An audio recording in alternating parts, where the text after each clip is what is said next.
They say the fires of Lazzaretto Nuovo have been dead for centuries, but every night the wind still carries the sound of burning bodies begging not to be forgotten. Lazzaretto Nuovo was never meant to be an island of silence, yet silence was all that remained after centuries of flame, plague, screams, and ash fused into the mud beneath its cracked foundations, and I learned this truth the night I stepped off the small vaporetto that left me alone on the rotting pier, the thin Venetian fog curling around my ankles like the desperate fingers of the dead who once clawed the earth in hopes of a final breath. For my investigation began as a historical documentary project but quickly devolved into a descent into madness as I traced the forgotten rituals of the plague guardians who quarantined thousands here, burning piles of diseased corpses so high that sailors at the nearby island said the smoke looked like black angels stretching across the lagoon, and although officials told me the island was safe and empty, the locals in Venice warned me never to visit after sunset, whispering that the ground itself remembered too much, and so as I crossed the cracked stone path leading toward the abandoned magazine warehouse, the massive building where bodies were catalogued, stored, dissected, and finally burned, I felt a pressure in the air like something ancient awakening, a heaviness that made my breath short and my chest tight, and even though the sun had not yet vanished, the shadows inside the building flickered like firelight, moving in rhythms that did not belong to any rational source. And the more I advanced, the more the air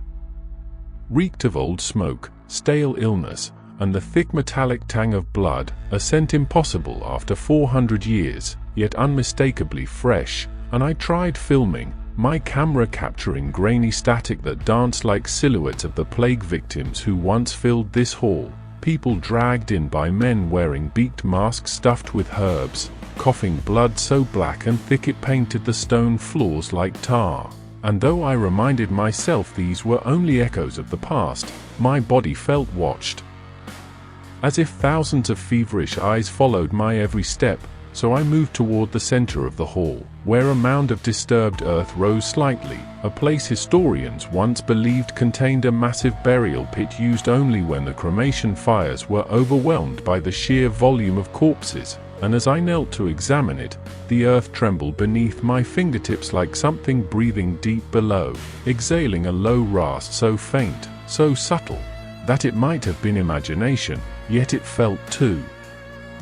real, and so I recoiled, stumbling backward to steady myself as the last rays of day vanished from the tall windows, plunging the massive warehouse into a choking darkness so complete it felt liquid. And in that moment something moved across the far edge of the hall, a tall, hunched figure, head dangling unnaturally, limbs twitching like burned tendons struggling to function, and though instinct urged me to flee, I forced my camera up, capturing its silhouette as it dragged something across the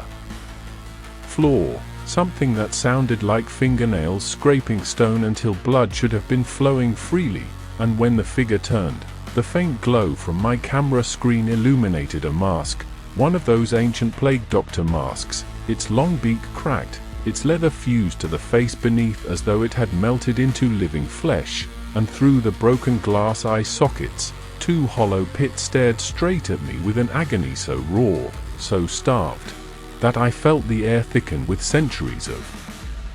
suffering, and it raised an arm, pointing to the burial mound, croaking a single word in a voice like sizzling fat, "Return," but before I could move or scream, a sound erupted from beneath the earth, a chorus of muffled cries, dozens, maybe hundreds, clawing upward as if the soil were no longer enough to contain the rot of their rage, and the mound burst open, sending chunks of old dirt raining across the hall as skeletal arms thrust upward, skin dripping in long melted sheets like wax, jaws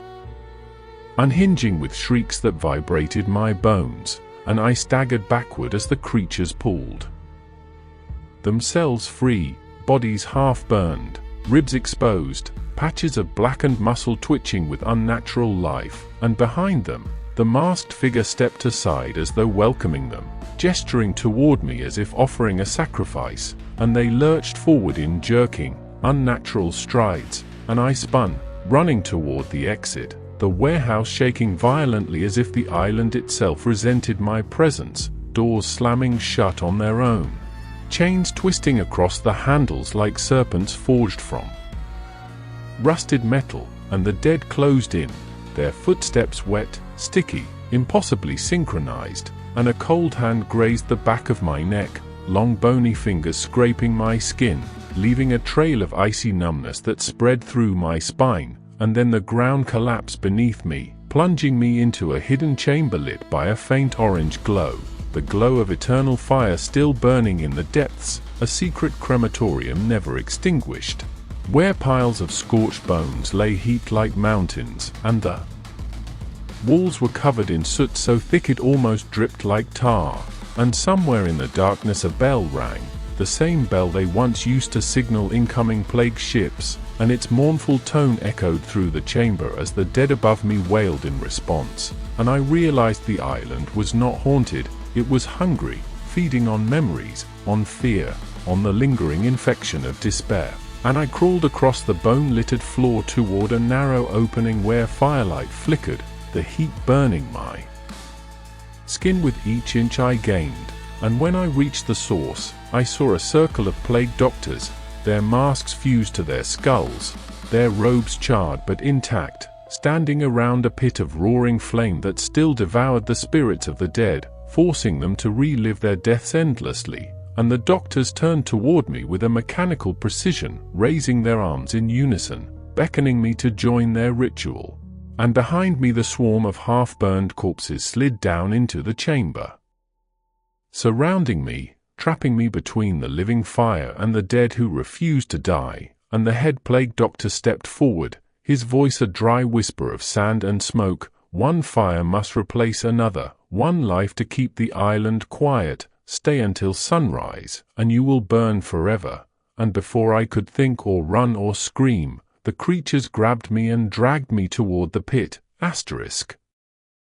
But as the heat scorched my face and the claws of the risen dead tore at my clothes, something shifted deep within the island, a rumble like the groaning of ancient timbers, the very foundations trembling as if awakening from a centuries-long slumber, and in that unstable moment the flaming pit beneath me cracked open wider, revealing not just fire but a cavernous abyss breathing light and shadow like a beating heart, and the plague doctors paused, their heads tilting in unison toward the widening rift, their stiff necks cracking like dried bones, and the dead who held me loosened their grip, momentarily stunned as the ground beneath us seemed to inhale a massive breath, pulling air downward so powerfully that the flames bent toward the void, stretching like tortured souls reaching for escape, and I used that fraction of freedom to claw backward, dragging myself across bones that rattled like teeth chattering from fever, each sharp edge tearing through my skin. But adrenaline pushed me onward until I reached the far corner of the chamber where an ancient wooden door, half buried, half burned, leaned crookedly against the soot-black wall, and without thinking I hurled myself toward it, slamming my shoulder into the brittle wood, bursting through into a narrow passage carved from stone so old the walls wept moisture that smelled of decay and centuries-old sickness, and I crawled through the tight corridor as the dead behind me shrieked in frustration, their disjointed limbs scraping the stone as they followed. But the passage was too narrow for their full mass, and they began ripping their own bodies apart to squeeze through, tearing flesh and snapping bones with wet, horrific sounds that echoed like a symphony of agony, urging me to move faster even as my body shook from exhaustion, and the corridor dipped suddenly downward into a spiral of carved steps, each step slick with residue from long evaporated fluids. And I stumbled, sliding down the steps in a painful tumble until I crashed into a chamber far smaller yet far more terrible, for this room was lined with rows of plague masks nailed directly into the stone, hundreds of them, each beak pointing downward, each mask fused with scraps of what once were faces, the remnants of guardians who had chosen to die here rather than escape the disease they contained, and as I pushed myself to my feet, the masks began to exhale faint wisps of smoke, the beaks vibrating as whispers spilled into the air. Dozens of overlapping voices saying my name, though I had never spoken it aloud on the island, and their whispers grew louder, overlapping into an unbearable harmonized moan ordering me to turn around, turn around, turn around, and when I finally obeyed, trembling uncontrollably, I saw the head plague doctor standing in the entrance of the chamber, his mask glowing faintly from within as if a furnace burned in his skull, and he stepped forward, his boots crunching over burnt fragments, his presence warping the air around him, and he stretched out a hand, revealing fingers blackened by eternal flames, motioning for me to surrender, and he said in a voice that carried the weight of every soul ever burned on Lazzaretto Nuovo, "Knowledge is a contagion, curiosity brings plague, you came to study the dead, now you will join them," and as he approached, the carved masks on the walls began to scream, releasing torrents of smoke that coiled around him like serpents of ash, empowering him,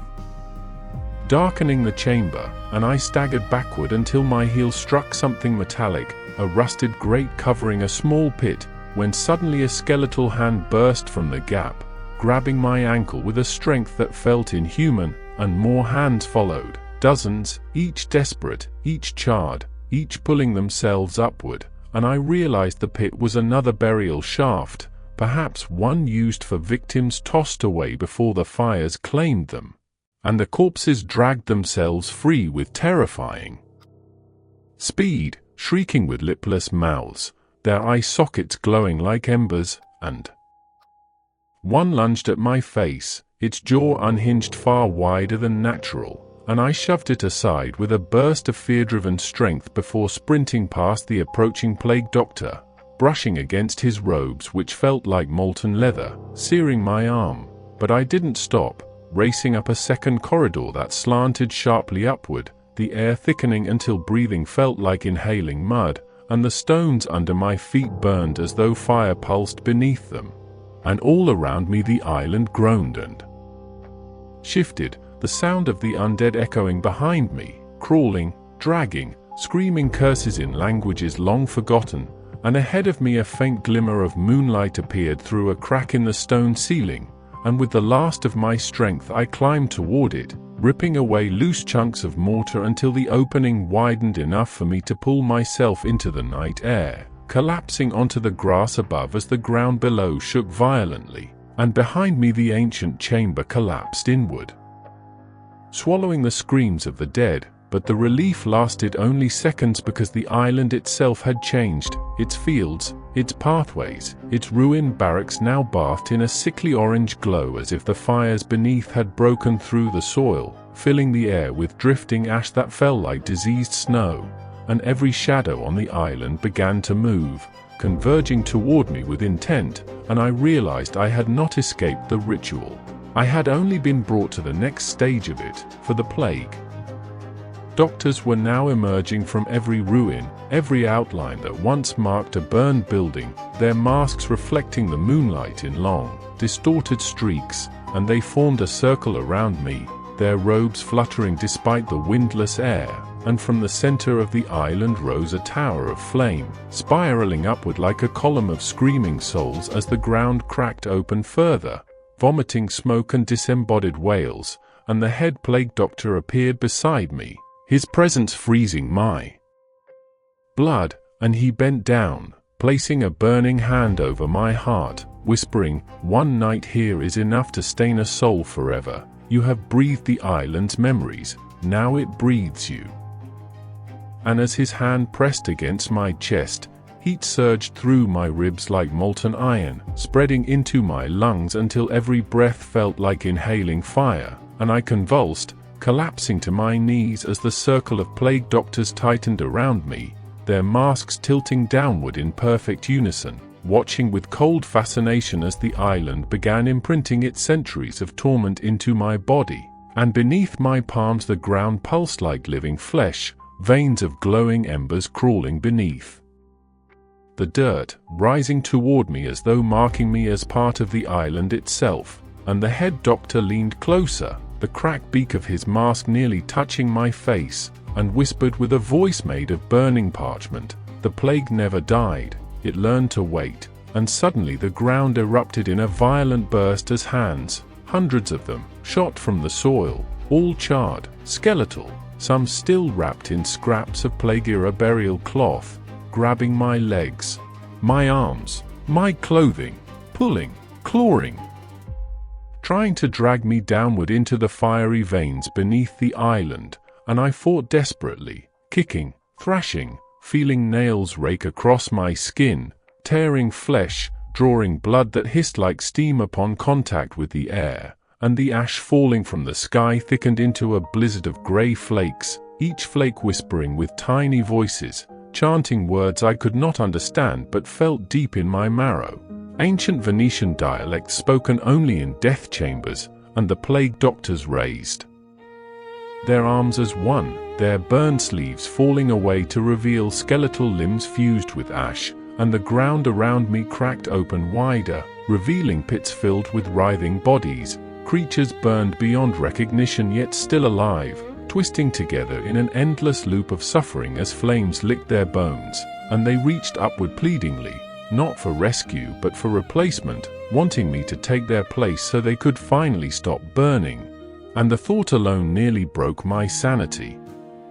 Yet I crawled backward, ripping free from the grasping hands long enough to stumble toward the shoreline, where the lagoon water churned violently as if boiling from beneath, steam rising in thick plumes, and the moon reflected in the waves like a pale, staring eye, watching everything unfold, and behind me the island's groans deepened, turning into guttural screams that shook the air, and the plague doctors glided closer without walking,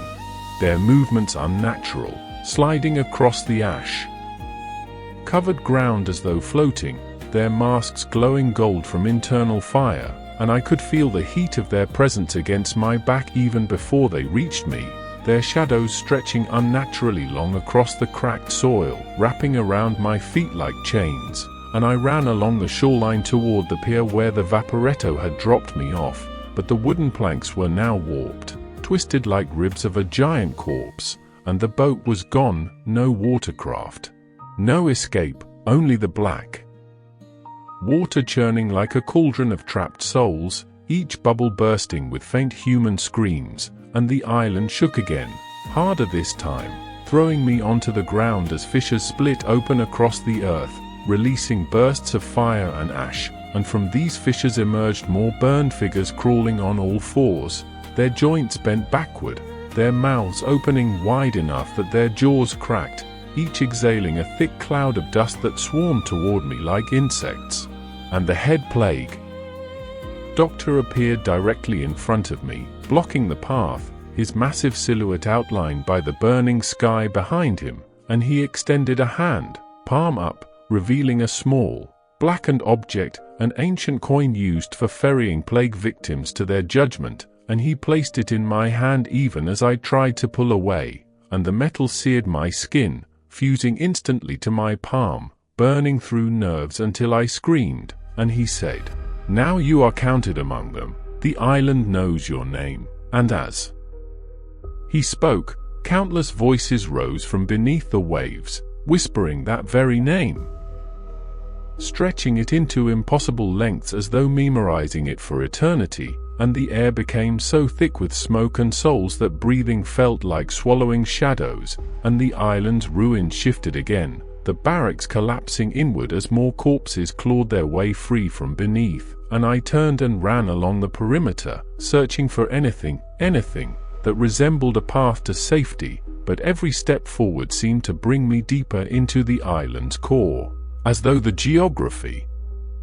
itself had changed to trap me, and the plague doctors followed, their beaks pointed upward now as if sniffing the air, tracking me by the scent of fear, and I could feel that fear bleeding from my pores like a second skin, feeding the island, strengthening its horrors, and then I saw it, an old stone well at the center of a burnt field, its rim cracked, its rope long gone, yet the air around it vibrated with an unnatural hum, and I felt myself drawn toward it even though every instinct screamed to turn back, but the island had me now, pulling me forward with invisible force until I stood above the well, peering into its darkness, where faint points of orange light flickered far below, like dying embers whispering to be rekindled, and as the plague doctors surrounded me again, forming a tight ring with no visible exit, the head doctor stepped forward and whispered, "Every fire requires a spark, you are that spark," and before I could react, the ground beneath me crumbled like brittle bone, and I fell into the well, plummeting downward in a spiral of ash, bones, and fire, the screams of the dead echoing around me as I descended into the molten heart of Lazzaretto Nuovo. Falling so long that time itself seemed to stretch, the rushing air filled with the burnt stench of centuries-old flesh, and just when I thought the descent would never end, I plunged into a chamber so vast that its walls were swallowed by shadows, the ground beneath me a thick, spongy layer of ash that shifted like breathing lungs, and I realized with horror that the floor was made of compacted human remains, ashes fused with half-burned bodies. The remnants of thousands laid upon thousands, creating a grotesque foundation that felt warm beneath my hands as though still smoldering from ancient fires, and when I tried to stand, the ash shifted again, bulging upward as charred faces emerged from the grey mass, their mouths opening in silent screams, their sockets glowing with ember-like light, and the entire floor convulsed as if I were standing atop a single colossal organism formed by centuries of plague victims. Their souls merged into one heaving mound of misery, and from every direction came the soft, rhythmic sound of chanting, a low murmur that vibrated through my bones, fuoco, fuoco, fuoco, the Italian word for fire repeated endlessly like a prayer for destruction. And from the deepest shadows emerged the plague doctors once more, dozens of them descending the walls without climbing, gliding downward as if gravity did not apply, their masks illuminated by the pulsing glow of molten rivers that flowed through cracks in the chamber floor, each river carrying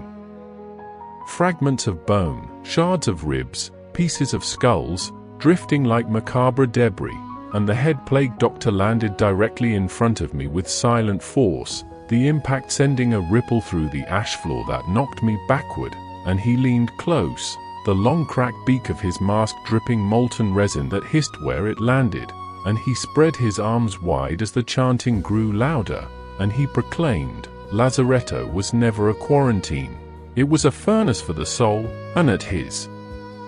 words, the ash mound beneath me split open in a violent eruption, sending geysers of fiery dust into the air as skeletal forms burst free like trapped spirits breaking through the crust of hell, each one burned beyond recognition but still alive in some horrific state of torment, their bodies glowing internally like lanterns filled with molten bone, and they began circling me, crawling, dragging themselves in motions that defied anatomy, forming a living ring of burning corpses whose heat scorched my face until my skin blistered, and the ground shook violently as if the chamber itself was collapsing under the weight of forgotten suffering, and I saw, far above, the distant opening of the well, a small dot of pale light that shrank further as smoke and shadows curled upward, sealing it off completely, trapping me here. And the plague doctors raised their hands toward the pulsating molten streams, causing the rivers of fire to surge upward in spiraling columns that twisted into shapes resembling human forms, giant silhouettes writhing in eternal agony, and the head doctor whispered, "To witness the truth is to become part of it," and at his gesture, the ring of burned corpses lunged at me simultaneously, pulling me into the ash mass, dragging me downward as I screamed, feeling the burning remains fuse to my skin, melting into my flesh, crawling under it like living fireworms. And I tried to claw them off, but my fingers sank into the scorching ash, burning away layers of skin until my nails cracked and split, and the molten rivers overflowed, flooding the chamber floor with a sweeping wave of glowing fire that engulfed everything. And I was submerged in the burning deluge, swallowing ash, tasting centuries of death and disease in every breath, the heat so intense I expected to die instantly, but instead my body refused to die, forced by the island to remain conscious. to feel every layer of pain as the fire peeled away my flesh and carved into my nerves, and for a moment I felt my soul separating from my body, stretching like hot wax, trying to escape the torment, but the plague doctors chanted louder, anchoring me to the suffering, forcing me to remain within the burning world, and through the haze of agony I saw the head doctor approach, his presence parting the molten flow like he controlled it, and he lifted me effortlessly from the burning ash, holding me aloft by the wrist with strength that felt supernatural, and he tilted his head as if studying me before whispering, "Now you understand why the dead scream," and he dragged me toward a colossal iron door embedded in the far wall, a door so ancient and rusted it looked as if it had been forged from melted shackles, and with the flick of his wrist the iron glowed red-hot and swung open, revealing an impossibly deep corridor filled with walls of stacked skulls, each one burnt, cracked, and whispering incoherent prayers, and he tossed me forward with unnatural force, sending me sliding across the floor of the corridor as the door slammed shut behind me with a thunderous boom that echoed like a coffin lid sealing forever, and I scrambled desperately to my feet as the corridor began to shrink, the walls slowly pressing inward, the skulls grinding together and releasing bursts of ash from their empty sockets, and I ran deeper into the passage, the walls chasing me like a closing set of jaws, and far ahead I glimpsed a faint light, another chamber, and I sprinted toward it as the grinding walls nearly crushed my shoulders, diving through the opening just as the passage collapsed completely, sealing itself with a roar of stone, and as I staggered to my feet in the new chamber, gasping for breath that tasted like charred death, I realized with dread that I had entered the oldest part of Lazzaretto Nuovo, a place untouched by historians, unseen by modern eyes, filled with rows of stone altars where the first plague rituals were performed, each altar stained with a dark substance that glistened wetly even after centuries, and upon the farthest altar, illuminated by a single eerie shaft of flame-colored light from somewhere above, lay a massive book bound in blackened skin, its cover etched with sigils that writhed like living things, and as I approached it, unable to resist the pull, the book opened on its own, pages fluttering rapidly until stopping on a single illustration, one depicting a human figure falling endlessly into fire, surrounded by plague doctors bearing torches. And beneath the image was a single sentence written in ancient Venetian script, "Colui che vede Illinois or dell'isola ne diventa parti." He who sees the island's heart becomes part of it, and before I could step away, the flame-colored light above intensified, igniting the pages of the book in silent fire that rose upward, expanding, forming a towering figure of burning parchment and ink that stretched skeletal hands toward me, whispering the same sentence in 1,000 overlapping voices as the island shook again, harder than before, as if responding to the awakening of its deepest secret.